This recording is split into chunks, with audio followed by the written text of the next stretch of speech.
तो धुरंधर देखने के बाद मैं आपको बिना टाइम वेस्ट किए एक चीज कंफर्म कर सकता हूं कि अगर आपने इस फिल्म को थिएटर्स में नहीं देखा तो आप अपनी जिंदगी की सबसे बड़ी गलती करने वाले हैं। यह फिल्म 3.5 घंटे की एक ऐसी जबरदस्त पॉलिटिकल थ्रिलर है जैसी एटलीस्ट आज तक बॉलीवुड में तो नहीं बनी है। और जहां यह कहा जा रहा था कि वायरस के स्पाई यूनिवर्स ने पूरी तरीके से स्पाई वाले जॉनरा को किल कर दिया है, तो वहीं यह फिल्म ना सिर्फ उस जॉनरा को रिवाइव करेगी बल्कि इतना बड़ा वाला माइलस्टोन साबित होगी कि अगले 3 सालों तक आप धुरंधर जैसी कम से कम 10 फिल्में देखेंगे। तो बेसिकली जो फिल्म का सिनॉप्सिस है वो वही इंडिया और पाकिस्तान के अराउंड रिवॉल्व करता है। यहां पे पाकिस्तानीज बार बार इंडिया पे अटैक करते रहते हैं और फिर एक इंडियन एजेंट को भेजा जाता है जितने भी पाकिस्तानी टेररिस्ट ग्रुप और माफियाज हैं उनको इन्फिल्ट्रेट करने के लिए। अब देखो, सबसे पहले अगर मैं स्टोरी वाइज बात करूं तो मेकर्स इस बात को कितना भी डिनाई करे, लेकिन ये हकीकत है कि ये फिल्म कहीं ना कहीं लूजली इंस्पायर्ड है ऑफिसर मोहित शर्मा के ऊपर, जो कि इंडियन मिलिट्री में थे और उन्होंने ही पाकिस्तानी गैंग्स को इन्फिल्ट्रेट किया था। लेकिन यहाँ पे फिल्म के डायरेक्टर आदित्य धर ने किया यह है कि उन्होंने सारे रियल इवेंट्स को तो लिया है, लेकिन उसके ऊपर उन्होंने थोड़ी बहुत सिनेमैटिक लिबर्टीज भी ले ली हैं। बेसिकली अगर सिनेमैटिक भाषा में बोलूं तो फिल्म की राइटिंग और फिल्म का सेटअप हद से ज्यादा ब्रिलियंट है। ऊपर से फिल्म का स्क्रीन प्ले इतना ज्यादा टाइट लिखा गया है कि फिल्म का रन टाइम 3.5 घंटे होने के बावजूद भी आप स्क्रीन से बिल्कुल चिपक जाते हो। और ड्रामा इतना ज्यादा लेयर्ड है और उसके ऊपर इतने ज्यादा ट्विस्ट एंड टर्न्स हैं कि आपको पता ही नहीं चलेगा कि ये 3.5 घंटे कहां निकल गए। हमारा बॉलीवुड सबसे बड़ी गलती क्या करता है कि जब भी यहां पे कोई स्पाई फिल्म बनती है तो उसमें देशभक्ति तो होती ही नहीं है, उसमें सारा फोकस बीच और बिकनी पे डाल दिया जाता है। बट वहीं ऑन द कॉन्ट्रेरी धुरंधर एक ऐसी स्पाई फिल्म है जो बहुत ही ज्यादा रॉ और रियल फील होती है। जब आप सारे इंसिडेंट्स को अपनी आंखों के सामने देखेंगे तो आपको ऐसा फील ही नहीं होगा कि आप कोई फिल्म देख रहे हैं। आपको लिटरली ऐसा फील होने वाला है कि ये सारी घटनाएं, ये सारे इंसिडेंट्स आपकी आंखों के सामने हो रहे हैं। और उसमें भी कुछ सीन्स तो इतने ज्यादा हार्ट रेंचिंग है कि उनको देखते टाइम आपकी रूह कांप जाएगी। स्पेशली वो लोग जिनको ऐसा लगता था कि एनिमल और किल फिल्म में जो गोर और ब्रुटैलिटी दिखाई गई थी वो हद से ज्यादा है, उनको मैं पहले ही वार्न कर दूं कि धुरंधर फिल्म उनसे 1000 गुना आगे है। मैं मजाक नहीं कर रहा हूं, हम सब ऑलरेडी ये बात जानते थे कि ये फिल्म ए रेटेड है, लेकिन उसके बावजूद भी कुछ सीन्स ऐसे दिखाए गए हैं कि मुझे देखते टाइम लिटरली ऐसा फील हो रहा था कि सेंसर बोर्ड ने इसको पास कैसे कर दिया। यही टाइट राइटिंग और ब्रूटल एक्शन इस फिल्म के ड्रामा को बहुत ज्यादा कंपेलिंग बना देता है। और एक चीज जो कि उससे भी ज्यादा शाइन करती है वो है सारे एक्टर्स की परफॉर्मेंसेस। रणवीर सिंह भले ही इस फिल्म के मेन लीड हो, लेकिन एक दूसरे एक्टर जिनकी एक्टिंग, जिनके एक्सप्रेशन, जिनकी बॉडी लैंग्वेज सारी की सारी स्टारकास्ट पे भारी पड़ गई है, वो है अक्षय खन्ना।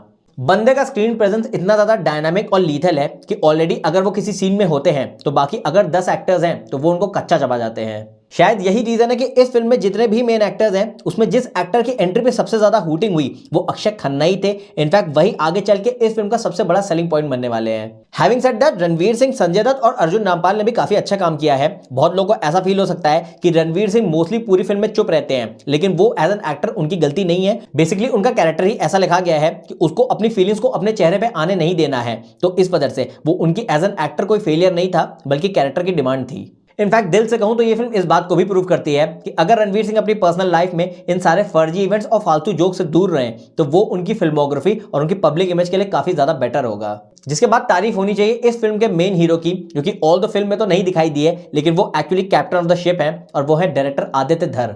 मैं बिल्कुल भी एग्जैजरेट नहीं कर रहा हूं, बट जेन्युइनली सही आदित्य धर ने हर उस इंसान के चेहरे पे एक बड़ा वाला तमाचा मारा है जो कि ये कहता था कि बॉलीवुड में ढंग की स्पाई फिल्म नहीं बन सकती।